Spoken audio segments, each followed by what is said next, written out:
Reka twongere tubasuhuze, murakaza neza bakunzi ba Fidèle Online TV. Niba ukunda inkuru z'urukundo, amabanga n'amasomo y'ubuzima, kanda subscribe kugira ngo utazacikwa n'ibice bikurikira by'iyi nkuru ikomeye. Iyi nkuru tugiye kubabwira ni umukobwa witwa Sandrine ndetse n'umusore bita Samuel, aho ifite umutwe utubwira ngo bahuriye mu nzozi z'urukundo. Sandrine yari umukobwa mwiza ufite ikinyabupfura kandi ukunda gukora cyane. Yari atuye i Kigali, aho yakoreraga mu kigo cyigenga nyuma yo kurangiza amashuri ya kaminuza. Nubwo yari afite inshuti nyinshi kandi abantu benshi bamwishimiraga, umutima we wari ukiri wenyine. Buri gihe yibazaga niba umunsi umwe azabona umuntu uzamukunda by'ukuri, akamwitaho kandi akamubera umufasha w'ubuzima bwe bwose.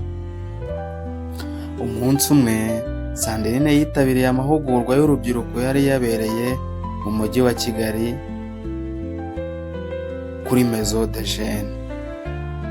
Muri ayo mahugurwa niho yahuriye n'umusore witwaga Samuel. Samuel yari umusore muremure, usa neza kandi uvuga mu buryo bushimisha abantu. Yari azi kuganira kandi akagira uburyo bwihariye bwo gutuma uwo bari kumwe yumva yisanzuye. Ubwo amasomo yabo yahuraga bwa mbere, ubwo amaso yabo yahuraga bwa mbere, Sandrine yumvise umutima we wikanze mu buryo butari busanzwe. Nyuma y'inama, Samuel yegereye Sandrine aramubwira ati muraho neza. Ubwo Samuel niwe wabazaga Sandrine, akamubaza amwenyura.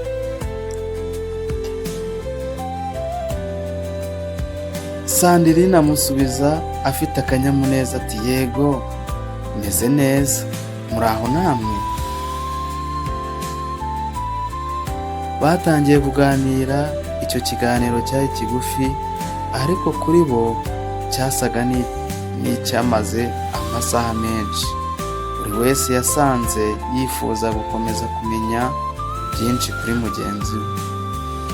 Mbere yo gutandukana, Samuel yasabye nimero ya telefone ya Sandrine. Mu ntangiriro Sandrine yarazuyaje gato, ariko nyuma aza kuyimuha. Muri iryo joro telefone ya Sandrine yakiriye ubutumwa. Yafunguye ubutumwa asangamo amagambo agira ati nishimiye cyane guhura nawe uyu munsi, hari ikintu kidasanzwe nabonye muri wowe. Sandrine amaze kubusoma, inseko iramwuzura. Kuva uwo munsi Samuel atangiye kumuhamagara buri munsi.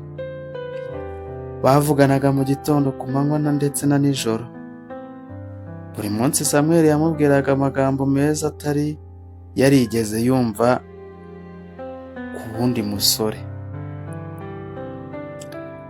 Uko iminsi yagendaga ishira, niko urukundo rwabo rwagendaga rukura. Hashize ukwezi kumwe gusa, Samuel yabwiye Sandrine amagambo atari yiteze. Sandrine, ntekereza ko ari wowe mukobwa nashakaga mu buzima bwanjye. Aya magambo yakoze ku mutima wa Sandrine. Yatangiye kwizera ko amaherezo yabonye umuntu uzamukunda by'ukuri kandi akamwitaho. Ariko hari umuntu umwe wari ufite impungenge. Uwo muntu ati ngo ninde rero? Uwo muntu yitwaga Claudine, inshuti magara ya Sandrine. Umunsi umwe Claudine yabwiye Sandrine ati Sandrine, ndabona uri gukunda Samuel cyane, ariko ujye wibuka ko abantu bose bataba uko bigaragara. Sandrine araseka aramubwira ati oya Claudine, Samuel aratandukanye, numva nkunda by'ukuri. Claudine ntiyakomeje impaka, ariko mu mutima we hari ikintu kitamwemereraga kwizera Samuel. Hari ibintu yabonaga mu myitwarire ye bitamushimisha. Icyo Sandrine atari azi ni uko Samuel yari afite ibanga rikomeye cyane, ibanga yashyizeho imbaraga nyinshi kugira ngo ritazamenyekana, ibanga ryashoboraga gusenya urukundo rwabo no guhindura ubuzima bwa Sandrine burundu. Kandi uko iminsi yagendaga ishira, niko kuri kwari kugenda kwegera ahagaragara. Uribaza se ese ni irihe banga Samuel ahishe Sandrine? Si ubyibaza se? Ese urukundo rwabo ruzakomera cyangwa ruzasenywa? Ntucikwe na episode ya 2, ibanga rikomeye Samuel yahishe Sandrine. Urarimenya muri episode ya 2. Niba rero wishimiye ino nkuru, kanda like, sangiza abandi, kandi ukande subscribe kuri Fidèle Online TV kugira ngo utazacikwa n'igice gitaha. Ciao ciao, ndabakunda kandi muri abanjye. Nahejo kuri episode ya 2 yo kwibanga rikomeye Samuel yahishe Sandrine.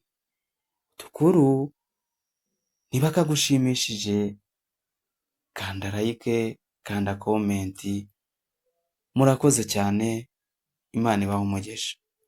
Mwari kumwe n'inshuti yanyu Nsengiyumva Fidèle, umukunzi w'ibyegeranyo, umukunzi w'inkuru zishimishije kandi zirizo. Imana ibarinde.